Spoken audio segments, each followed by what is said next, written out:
奈川県川崎市、人口155万人の京都や神戸さえも凌駕する巨大な独立国家。歓楽街のディープな仲見世と家族連れがあふれるラゾーナ川崎。そんな街の変遷を見守ってきた多摩川と六郷橋。浄化される表層と取り残された真相。きれい事の裏側にある本当の川崎へ潜ってみよう。 JR 川崎駅に到着。川崎駅は西口と東口で全然ね顔色が違うみたいなんで、まずは西口の方からね見てみようかなと思います。と思ったけど、その前に川崎ってどんなところか1分で簡単に紹介。まずはこの地形を見てほしい。多摩川に沿って東西に細長く伸びるその形。北は東京、南は横浜という二大都市に挟まれながら7つの区を要するこの町はまさに首都圏の動脈だ。かつてここは京浜工業地帯の心臓部だった。日本の高度経済成長を油と汗にまみれて支えてきた巨大なエンジンのような場所。そこには昼夜を問わず働く男たちの強烈なエネルギーが渦巻いていた。時代は変わり、巨大な工場跡地は日本トップクラスの売り上げを誇るラゾーナへと生まれ変わった。これが今の川崎の光だ。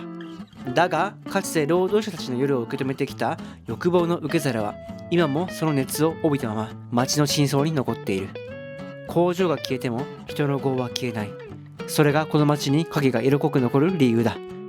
川崎の二面性を見たところで改めて西口に行ってみよう。ってことで1カ所目はラゾーナ川崎に来ました。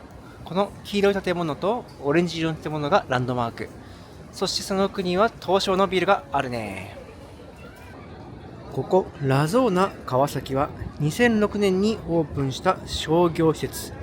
三井不動産系列でもトップクラスの売り上げを誇るモンスターモールらしいです。昔ここには旧東京電機の堀川町工場がねあったみたいですね。1908年から2000年までここにありましたと。実はここの場所で日本の白熱電球とかブラウン管が作られていて、高度経済成長期を支えたんですね。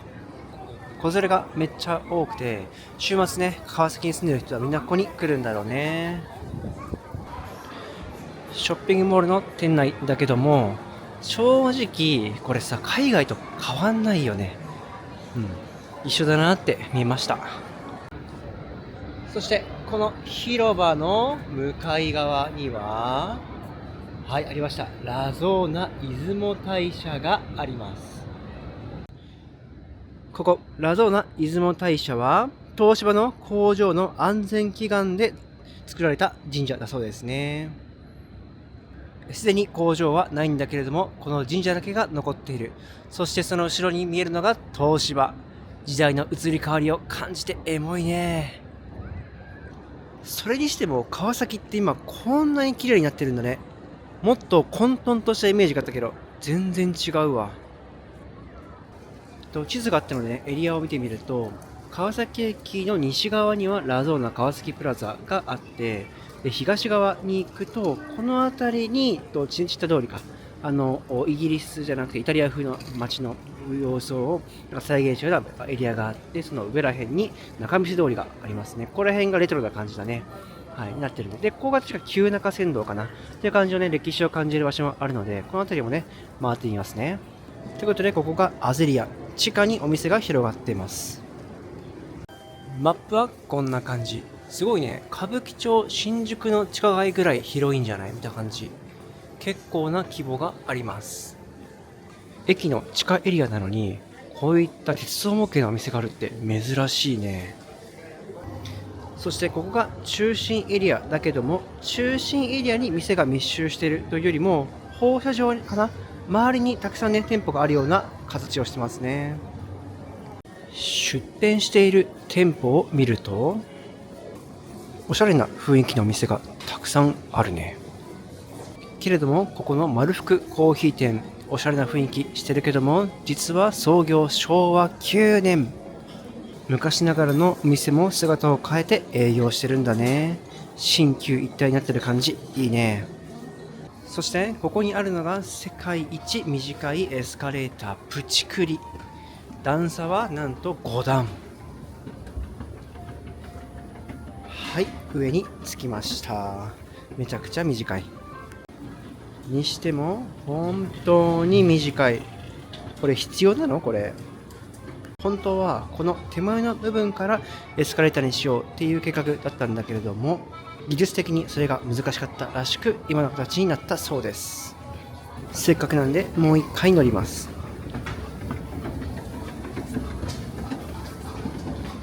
本当に一瞬。さっきのね、ちっちゃいエスカレーターは古い町が新しく生まれ変わる時に生じた歪みの象徴なんだろうね。そしてこれが象徴的なモニュメント、アゼリア宇宙カプセル。1986年に設置がされた。時代背景としてはバブル経済前夜、日本中にお金が溢れ始め、地下街に巨大ロボットとからくり時計を作ろうっていうねことで作られた狂気と夢の産物、それがこの宇宙カプセル。そしてこの宇宙時計、川崎市民の待ち合わせ場所としても機能したそうです。帝国になったらこのカプセルの上部が開いて楽器で演奏していたらしいですね。今もこれ動くのかな。そして川崎駅前にはこんな感じで大道芸をする人がいたり、音楽を演奏する人もいます。街の発展とともに文化活動も盛んな川崎。続いては東口方面。駅前歩いてるとパチンコ屋さんとかね、あと質屋さんか、結構多いね。なんかすごい俗っぽい匂いしてきたよ。なんか街の雰囲気がどことなく栄に似てるような気がするな。栄の商店街というかね、駅地下のエリアね。そしてさっきからやっぱりね、パチンコ屋さんとかね、ネットカフェが多いね。香ばしい香りがしてきたね、川崎。そしてここがイタリア街をイメージして作られたチネチッタ通り。イタリアの街をイメージして作られたこのエリアだけども、一本脇道を見るとこんな感じ。表通りの雰囲気はすごくおしゃれな感じ。中央に噴水があるエリアがあったり、この一角の雰囲気だけは本当におしゃれ。ただ一本脇道に入ると表通りの綺麗な感じはなく、こういった路地が続いている。一部だけが綺麗に作られたラチネッタ。これは本物なのか、それとも虚構なのか。まさかのここでもミッションインポッシブル。ドバイの噴水との格差がすごい。ってことでここが入り口の反対側、約 100m から 200m ほどのラチネッタ通り。子連れも多かったし、川崎市民の憩いの場になっていることは間違いなさそう。そしてチェチッタ通りのすぐ近くにあるのがこの仲見世通り。ここは大人の欲望が渦巻く通り道。飲食店に飲み屋さん、そして夜のお店まで勢ぞろい。そしてこの大黒屋ね、質屋さんが多いのもね、この街の特徴。よく考えると夜のお店が多いので、お客さんからもらったプレゼントを質屋さんで換金する、そういった光景がここにたくさんあるんだろうね。にしてもこのエリア歌舞伎町みたいだね。さっきのラゾーナ川崎と比べると客層が全然違う。家族連れはほぼ歩いてないね。そんな大人の欲望が渦巻く街だけども、ここは実は旧東海道だった。そしてこの川崎の近くにある六号橋、実は昔はこんな感じで渡し船をやっていたそうですね。近くにあるこの川崎信用金庫、シャッターには浮世絵が描かれていて、当時この辺りが旧東海道として栄えていたことがよくわかります。東海道川崎宿、史跡も立ってますね。自動販売機1個見ても歴史を感じますね。東海道川崎宿と書いてます。この橋、六号橋と言います。今はコンクリートで作られてるんだけども、昔は徳川家康がね、ここで木造の橋を作りました。ただ、その木造の橋が洪水によって流されて以降、約200年間、ここの川をね、渡し船がね、ずっとね、人をね、移動させていたそうですね。で、その渡し船がこの船みたいですね。大昔に来た人も、この周辺の景色は違うけども、この川、これについてはね、同じ景色を見たんじゃないかなって思います。結構川幅広いね。川の中腹にある看板。ここから向こうに行くと東京都大田区。そして反対から見ると神奈川県川崎市。ここが東京と神奈川の中間地点、間になってます。仲見世と六郷橋の間にひっそりとあるこの東海道川崎市区交流館。ちょっと立ち寄ってみたいと思います。撮影許可をいただき中を撮影。これは万年屋。万年屋は川崎市区にあった有名な茶屋で、名物の奈良茶飯を求めて多くの旅人が訪れました。東海道53次は日本橋から始まって品川、そして川崎。昔はこんな感じでね、東海道にお店がたくさんあったんだね。さっき見た六郷橋、あれができる前はこんな形で6号の渡し船があって川を渡っていたんだね。そして53の三条大橋。昔の人は東京から京都まで53回ね、この宿町をね、通って行ったんだね。約1ヶ月半かけて行ったんだね。すごいね。ここに川崎の年表があるけども、2006年にラゾーナ川崎プラザがオープンするって入るね、ここに。ちょっと待って、これ。JR 横須賀線の武蔵小杉駅って2010年にできたの？そんな最近なんだ。知らなかった。1600年にさっき見た6号大橋の前身となったね、橋が架けられたんだけども、洪水でね、おじゃんになっちゃって、で、そこからが6号の渡し船ってのがね、できたらしいですね。そして1623年に川崎市区が宿場となったと。約402年前だ。すごいね。大昔はこんな感じのね、川崎駅前だったんだけれども、これが昭和20年だね。で、29年戦後、復興していって、結構ね、マンションとかビルが建ってるね、昭和34年。で、バブルがバーっとね、なっていって、鉄道も走って、で、昭和49年。これ、写真からになってるね。で、61年。で、直近の25年。まあ、直近でもないけどね。こういう変遷を経て今の川崎があるんだね。ってことで、川崎の歴史を勉強することができました。よかったね。ちなみに入場料は無料です。東海道のすぐ近くにあるのがこの銀龍街。花とステンドグラスのある街だそうですね。商店街は結構賑わっていて人がたくさん通ってますね。カラオケ屋さんもあるし、洋服屋さんもあるしって感じでね。本当になんか大きな商店街みたいな感じ。で、中部地方で言うならば、栄の商店街だね。そんなイメージがあります。銀龍街の天井にはこんな綺麗なステンドグラスがあるね。さすがステンドグラスの街とも言われてるからね。川崎に住んでたらこの銀龍街と西口のラゾーナで生活圏が完結しちゃうね。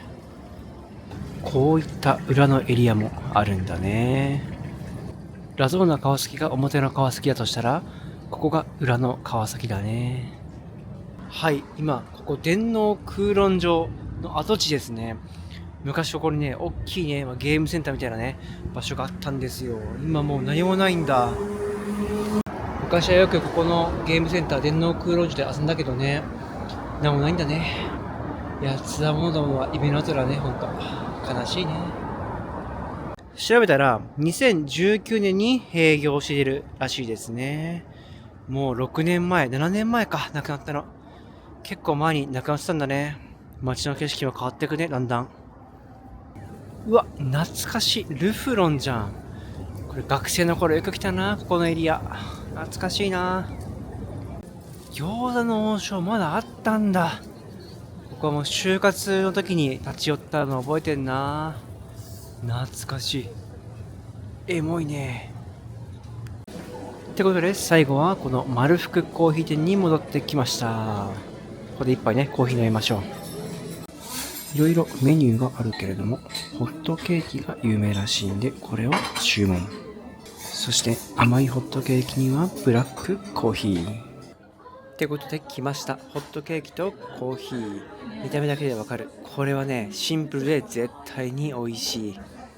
メープルシロップを一回しも二回しもたくさんかけて、そしてバターを乗っけていただきます。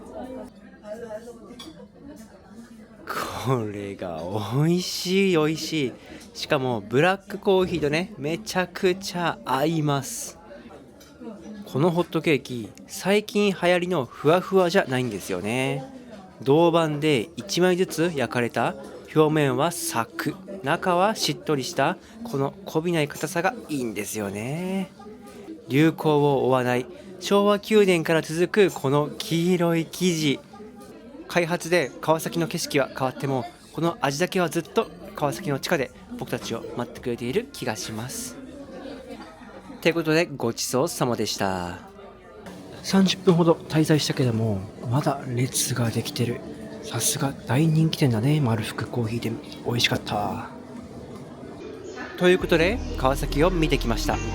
西口の子供の声が飛び交う賑やかなエリア、東口のイタリア街に仲見世の商店街、そしてディープな大人な街。日本の経済成長を支えてきた街が生まれ変わる様子を間近で見ることができました。そして昔から街の様子を見守ってきた旧東海道や六郷橋、いろいろな時代の移り変わりを経て今があると考えるとエモかったです。今回回りきれなかった場所もたくさんあるので、昔はこんな場所だったとかここも良かったといったことをねしていたらぜひコメントで教えてください。それではまた次の動画でお会いしましょう。バイバーイ。